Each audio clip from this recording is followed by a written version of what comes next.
Сәрсенкүл Райымбаева. Жоғылған 100 қой. Сол жылы әкем қайтыс болып, отбасындағы үбірлі-шүбілі ұл қыздың әкесіз өмірге аяқ басқан кезі. Қай-қайсымызда еңсеміз түсіп, құр сүлдерімізді сүйретіп жүрміз. Анамыздың да қабағын кірбің шалған. Әкесіз қалған 10 баланы жеткізу, 10 балаға пана болу оңай ма? Оны қазір біліп жатқанымыз ғой. Ол кезде бала көңілі нені оқысын?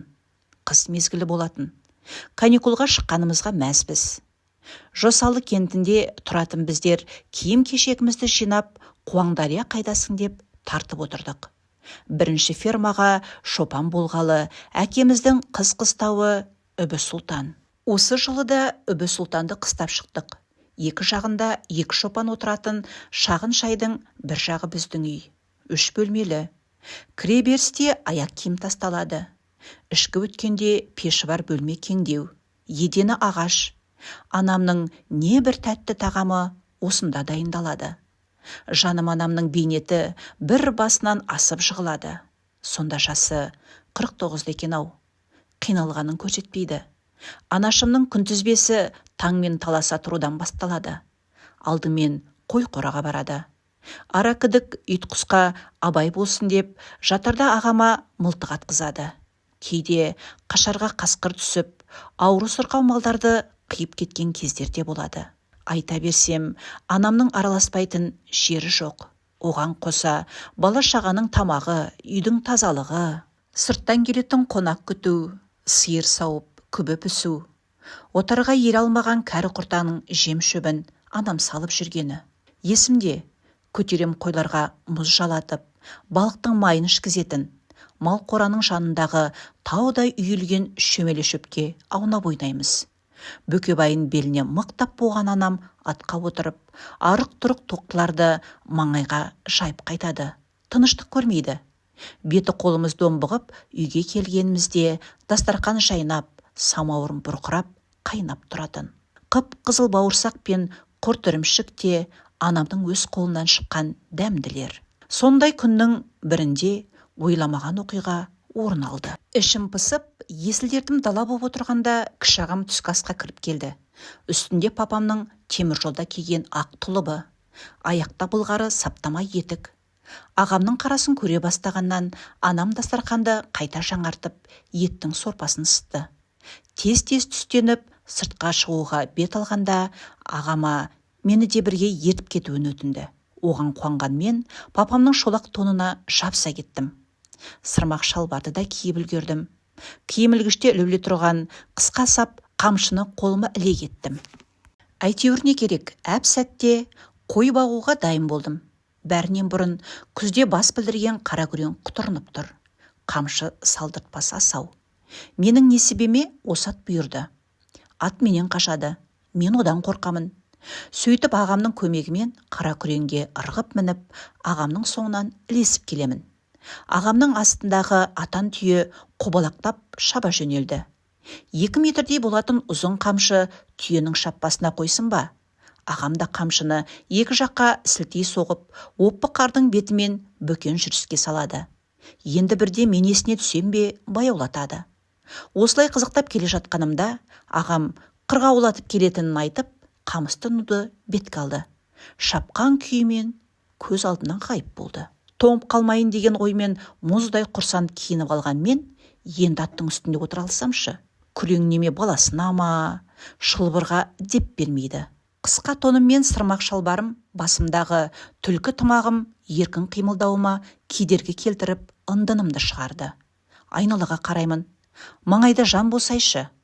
Қоңыраулы ақ серке ғана шөп күйсеген сайын қоңырауы сылдыр-сылдыр етіп дыбыс беріп қояды. Жан жағына қарайлап, бауырымды іздей бастадым. Бойымды қорқыныш билеп, бағанағы үйдегі батырлықтан ештеңе қалмағандай шалтаңдаймын.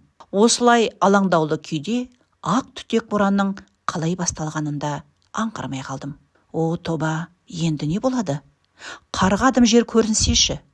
2 тізгін бір шылбырға бой бермей тұрған күреңде мен секілді мүсәпір болды да қалды. Басын жерден алмайды. Дауыл одан сайын көтеріліп, қауіпті бола берді.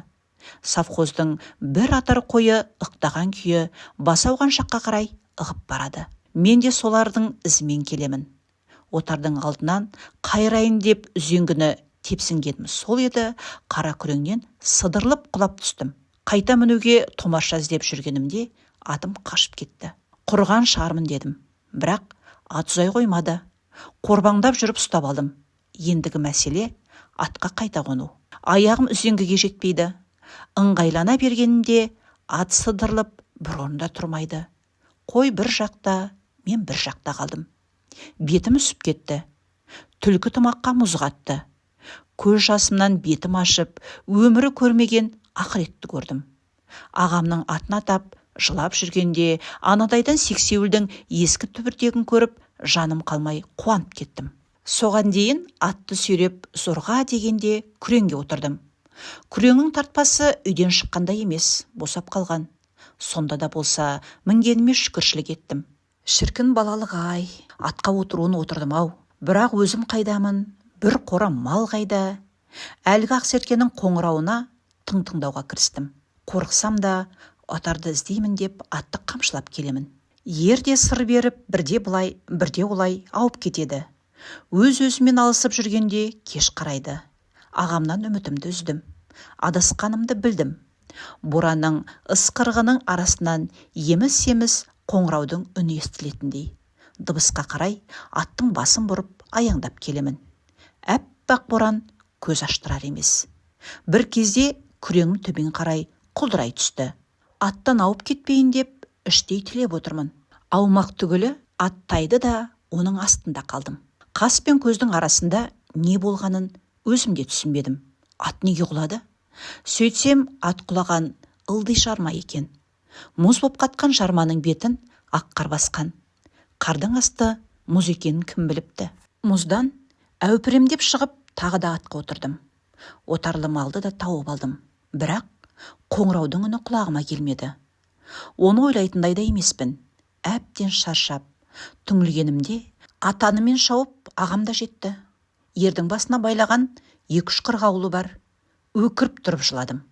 Көрген азабымды айтып еңіредім. Мені неге бір өзімді тастап кеткенін айтып ұрыстым. Әкем тірі болғанда бұлай болмас еді, деп ренішімді білдірдім. Бірақ ағам маған мейірін төгіп, қырғауылдың қызығына түсіп кеткенін айтып ақталды. Ықтап кеткен қойларды бауырым әр жерден теріп алды. Бармен базар болып, Үбі Сұлтанға да келдік. Қойды санасақ, топ-тора 100 қой кем. Қоңыраулы серкеде жоғылған. Ол кезеңде бірнеше бас қой кем болса, сотталып кетесің. Заң қатал, тәртіп солай. Анам ең бірінші соны ойлады ма, онсыз да ұнжырғасы түсіп жүретін апамның түрі тіпті де кетіп қалды. Маған қарап, ұйықтай ғой, бәрі жақсы болады, деп өзіне тартып құшақтап алды. Тағы да жылап жібердім. Әлгіндегі қысқа тонның салмағы ма, денем ауырлап, тіпті мазасыздандым. Аяқ қолымнан жан кетіп қалғандай қалшық-құлш жетемін. Мұздағаным сонша, анамның салған төсегіне де жете алмай, отырған жерімде ұйықтап қалыппын. Азанда анам мені оятқан жоқ. Түсте бірақ тұрдым. Түс ауа қоңырауы сылдырлаған бойымен, соңына 100 қойды ілестіріп, ақ серке салып ұрып, өздері қыстауға құлапты. Сондағы анашымның қуанғанын көрсеңіз. Іздеуге шыққан ағаларым да 100 қойдың артынан оралды. Сонда олардың айтқаны, егер қасқыр малдың жел жағына өтсе, иісін сезбейді де, ығынан өтсе, аман қалдырмайды. Менің де бағыма 9 қасқыр 100 қойдың жел жағынан жортып өтіпті. Мұны із кескен ағаларым айтқанда төбе шашым тік тұрды. Ендігәрі қой бақпаспын деп шештім. Ол сол кездегі ғой. Одан соң талай мал бағылды, талай дүрбі салынды. Қазір ер жасы 50-деміз.